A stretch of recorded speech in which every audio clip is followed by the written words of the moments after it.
انسان کی فطرت میں ہی طاقت، دولت، شہرت اور اقتدار کی خواہش موجود ہے۔ دنیا میں ہونے والی زیادہ تر بادشاہوں کی جنگوں کا اگر جائزہ لیا جائے تو ان کے پیچھے بھی ہمیں یہ 4 چیزیں نظر آئیں گی۔ دنیا میں ایسے بہت سے ظالم لوگ گزرے ہیں جنہوں نے اگر پوری نہیں تو آدھی دنیا پر حکومت ضرور کی ہے، جن میں سکندر اعظم اور چنگیز خان کا نام سہر فہرست ہے۔ لیکن ان کے جیسا ہر ایک اقتدار اور دولت کا لالچی شخص بھی اتنی شاہانہ تخت و تاج اور جلال والی زندگی چھوڑ کر ہمیشہ کے لیے دنیا سے رخصت ہو گئی۔ لہٰذا انسان کے دل میں یہ خواہش جنم لینا شروع ہو گئی کہ کیا موت کو بھی شکست دینا ممکن ہے؟ کیا پتہ یہ کوئی ایسی بیماری ہو جس کا علاج ممکن ہو؟ اور اسی سوچ کو لے کر جہاں تک مختلف مذاہب اور مکتبہ فکر سے تعلق رکھنے والے لوگوں نے اپنے علم، عقیدے اور الہام سے ایک خواہش کو پورا کرنے کی کوشش کی، تو وہاں پر آب حیات جیسے پانی کا تصور نسل در نسل اگلی نسلوں میں چلنے لگا۔ ایک ایسا جادوئی پانی کہ جس کو پی کر یا اس کے اندر نہانے والے شخص کو کبھی موت نہیں آتی، وہ ہمیشہ کے لیے امر ہو جاتا ہے۔ لیکن سوال یہ ہے کہ کیا واقعی آب حیات ایک حقیقت ہے؟ اگر ہاں تو یہ اس وقت کہاں موجود ہے؟ اور کیا کوئی شخص وہاں چاہ کر کبھی پہنچ سکتا ہے، یا ایک محض انسانوں کے خیال اور افسانہ ہے جس کی کوئی حقیقت نہیں؟ ایسا چشمہ جس کو پینے والا امر ہو جاتا ہے اور جس کی تلاش ہر دور کے حکمرانوں، سیاحوں اور جہاز رہانوں نے کی، آخر وہ چشمہ کہاں ہے؟ اور اس پانی کو تاریخ کی کس ہستی نے پیا تھا؟ دنیا باہر کی مذہب اور سائنس اس بارے میں کیا کہتی ہے؟ آج کی اس ویڈیو کے اندر ہم اسی بارے میں جاننے کی کوشش کریں گے، لہٰذا آپ سے گزارش ہے کہ اس ویڈیو کو اینڈ تک لازمی دیکھیں۔ دنیا اسلام کے معزز ناظرین، میں ہوں سید احسن نذر، آپ تمام دیکھنے اور سننے والوں کو السلام علیکم۔ بسم اللہ الرحمن الرحیم، اللہم صلی علی محمد و آل محمد۔ قدیم زمانے سے ہی محققین اور سیاحوں کا یہ ماننا تھا کہ زمین پر کہیں کسی مقام پر ایک ایسا چشمہ بھی موجود ہے جس کے پانی میں سبھی بیماریوں کو ٹھیک کرنے کے ساتھ ساتھ جسم کو امر بنانے کی قوت بھی موجود ہے۔ دنیا کی الگ الگ تہذیبوں اور علاقوں میں آب حیات یعنی فاؤنٹین آف یوتھ کا ذکر ملتا ہے۔ آب حیات کے معنی آب بقا یا وہ امرت ہے کہ جس کے متعلق یہ خاصیت بیان کی جاتی ہے کہ اس میں غسل کرنے والا یا اس کو پینے والے کو کبھی موت نہ آئے گی اور یہ شخص ہمیشہ زندہ اور جوان رہے گا۔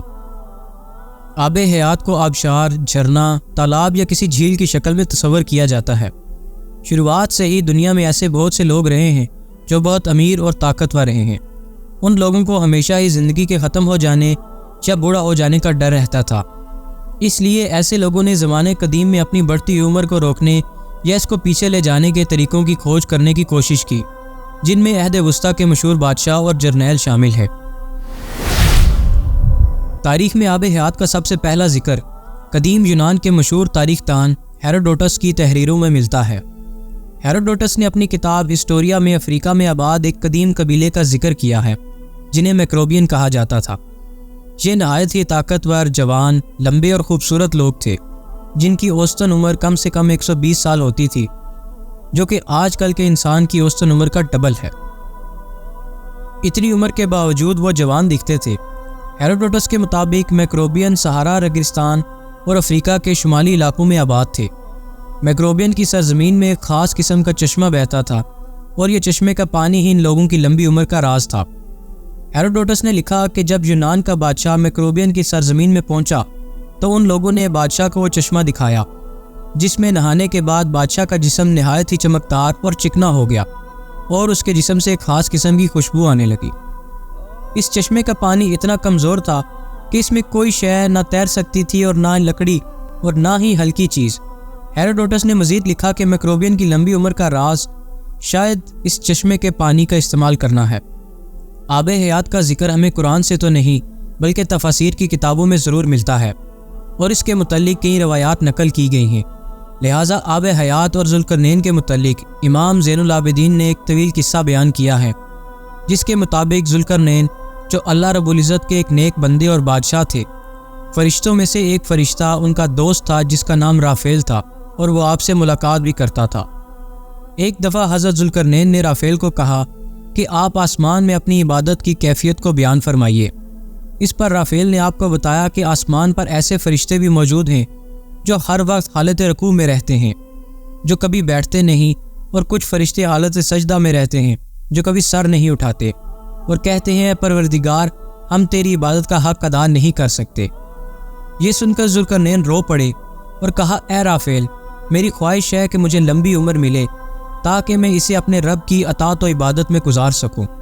اس پر رافیل نے آپ کو بتایا کہ اللہ رب العزت نے ایک چشمہ پیدا کیا ہے جس کا نام آب بقا یا آب حیات ہے۔ جس نے بھی اس چشمے کا پانی پی لیا اسے کبھی موت نہ آئے گی، یہاں تک کہ وہ خود اللہ رب العزت سے اپنی موت نہ طلب کرے۔ ذوالقرنین نے پوچھا کہ آپ اس جگہ کو جانتے ہیں؟ تو رافیل نے کہا، نہیں، لیکن وہ چشمہ اس ایسی اندھیری تاریخ وادی میں ہے جس پر سے آج تک کسی انسان اور جن کا گزر نہیں ہوا۔ چنانچہ ذوالقرنین نے تمام صالحین اور علماء کو اپنے دربار میں جمع کیا اور ان سے آب حیات کے متعلق دریافت کیا۔ تمام لوگوں نے کہا کہ ہمیں ایسے کسی چشمے کے بارے میں علم نہیں ہے، البتہ ایک عالم نے ذوالقرنین سے کہا کہ میں نے آدم علیہ السلام کی وصیت میں ان وادیوں کے بارے میں پڑھا ہے اور یہ بھی سنا ہے کہ سام بن نوح کی اولاد میں سے ایک شخص پیدا ہوگا جو اس چشمے کا پانی پیے گا، اور وہ چشمہ اسی مقام پر ہے جہاں سورج غروب ہوتا ہے۔ لہٰذا حضرت ذوالقرنین نے سامان سفر باندھا اور چشمے کی تلاش میں نکل پڑے۔ حضرت ذوالقرنین نے اس سفر میں اپنے وزیر کو بھی ساتھ لیا تھا جن کا نام حضرت خضر علیہ السلام تھا، اور آپ حضرت ذوالقرنین کے خالہ زاد بھائی بھی تھے۔ ذوالقرنین اپنے لشکر کے ساتھ مسلسل 12 برسوں تک یوں ہی مغرب کی طرف سفر کرتے رہے، اور ایک طویل سفر کرنے کے بعد آخر کار یہ لوگ اس وادی کی طرف پہنچ گئے۔ ذوالقرنین نے اپنے لشکر سے 6000 قابل ترین سپاہیوں کو لے کر اس وادی میں داخل ہوئے جن میں خضر علیہ السلام بھی تھے۔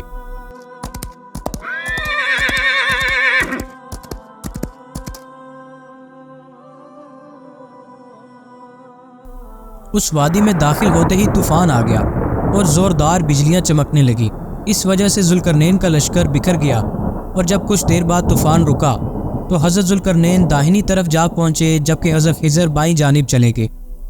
خضر علیہ السلام اس تاریخ راہ میں بھٹکتے ہوئے چشمہ حیات تک جا پہنچے۔ آپ کو شدید پیاس لگی تھی، لہٰذا آپ نے اس چشمے کا پانی پیا، اس میں غسل فرمایا اور اسی پانی سے وضو بنایا۔ یہ چشمہ دودھ سے زیادہ سفید اور شہد سے زیادہ میٹھا تھا۔ وہیں ذوالقرنین ان تاریخ وادیوں سے گزر کر باہر نکل گئے، لیکن انہیں وہ چشمہ نہیں ملا کیونکہ آب حیات ذوالقرنین کے مقدر میں تھا ہی نہیں، جبکہ اس پانی کو پینے سے خضر علیہ السلام کو حیات جاودانی حاصل ہوئے اور آپ ہمیشہ زندہ رہیں گے۔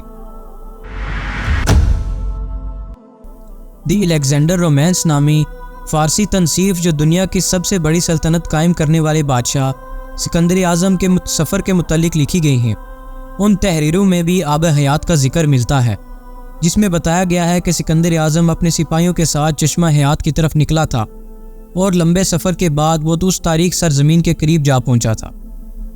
کہتے ہیں کہ جب سکندر اعظم اپنے سپاہیوں کے ساتھ اس تاریک وادی میں پہنچا تو اسے ایک ندی ملی، تو اس نے اس ندی کے کنارے پڑاؤ ڈالا اور اس نے کھانے کے لیے مچھلیوں اور پرندوں کو پکڑا، لیکن جب سپاہیوں نے ان مچھلیوں اور پرندوں کو اس ندی کے پانی سے دھویا تو وہ دوبارہ جی اٹھے اور وہاں سے اڑ گئے۔ سکندر اعظم کا ماننا تھا کہ وہ ندی جنت کی کسی ندی سے بہہ کر زمین پر آ رہی ہے، اس لیے اس میں زندگی دینے کی طاقت اور قدرت موجود ہے۔ اس پانی کو سکندر اعظم نے پیا یا نہیں، اور وہ سرزمین کون سی تھی، اس کے متعلق تاریخ خاموش نظر آتی ہے۔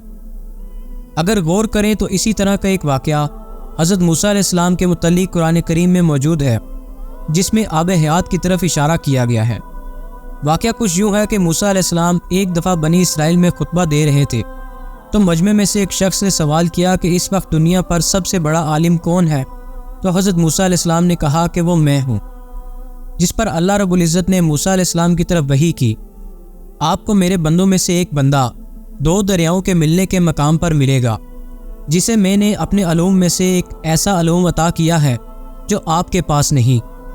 موسیٰ علیہ السلام نے ان سے ملنے کی خواہش کی تو اللہ رب العزت نے حکم دیا کہ اپنے ساتھ ایک مردار مچھلی کو لے جائیے اور 2 دریاؤں کے ملنے کے مقام پر جائیے، اور جہاں وہ مچھلی گم ہو جائے آپ کی ملاقات اس بندے سے اسی مقام پر ہوگی۔ لہٰذا موسیٰ علیہ السلام نے اپنے خادم یوشع ابن نون کو اپنے ساتھ لیا اور نمک لگی ہوئی ایک مچھلی کو زنبیل میں رکھ کر سفر پر نکل پڑے۔ جب وہ چٹانی علاقوں میں پہنچے تو اپنی زنبیل کو ایک چٹان پر رکھا تو وہ مچھلی ایک دم سے زندہ ہو گئی اور جھرنے کے ایک رستے کے ذریعے ندی میں چلی گئی۔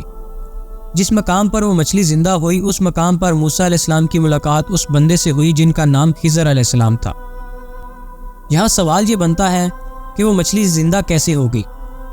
لہٰذا امام ابن کثیر اور طبری جیسے جلیل القدر مفسرین کا قول ہے کہ جس چٹان پر موسیٰ علیہ السلام نے اس مچھلی کو رکھا تھا اس کے نیچے آب حیات کا چشمہ تھا اور اسی پانی کے چھینٹوں کے پڑنے کی وجہ سے وہ مچھلی زندہ ہو گئی تھی۔ ایک لاطینی سیاح جون مینڈاویل کی کتاب دی ٹریول آف سر جون مینڈاویل میں بھی اس چشمے آب حیات کا ذکر ملتا ہے، جس کے مطابق ہندوستان کے جنوبی علاقوں میں موجود کولام یعنی مالاباد جزیروں میں ایک پہاڑی سلسلہ ہے اور اسی مقام پر آب حیات کا وہ چشمہ موجود ہے۔ اپنی تفسیر میں جون مینڈاویل نے لکھا کہ سفر کے دوران جب وہ کولام کے علاقوں میں پہنچے تو وہاں انہیں ایک ایسا کنواں ملتا ہے جس میں مختلف مصالحوں کی خوشبو آتی تھی اور یہ خوشبو ہر گھنٹے بعد بدل جاتی تھی۔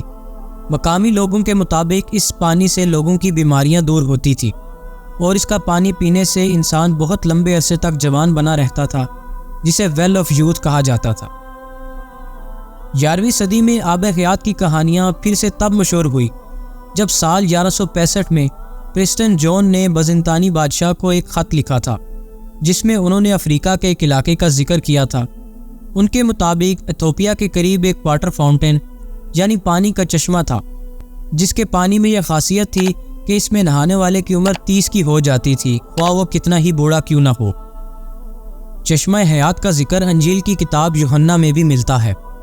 یوحنا کے مطابق پھر اس نے مجھے بلور کی طرح چمکتا ہوا آب حیات کا ایک دریا دکھایا جو خدا کے تخت سے نکل کر اس شہر کے درمیان بہتا تھا اور اس دریا کے پار زندگی کا درخت تھا۔ کتاب یوحنا کے مطابق جو شخص بھی آب حیات کے اس چشمے میں داخل ہوگا اس کے جسم میں موجود ہر تکلیف اور ہر زخم ٹھیک ہو جائے گا، جبکہ ایک نظریہ یہ ہے کہ آب حیات زیر زمین یعنی انڈر گراؤنڈ دنیا میں موجود ہے۔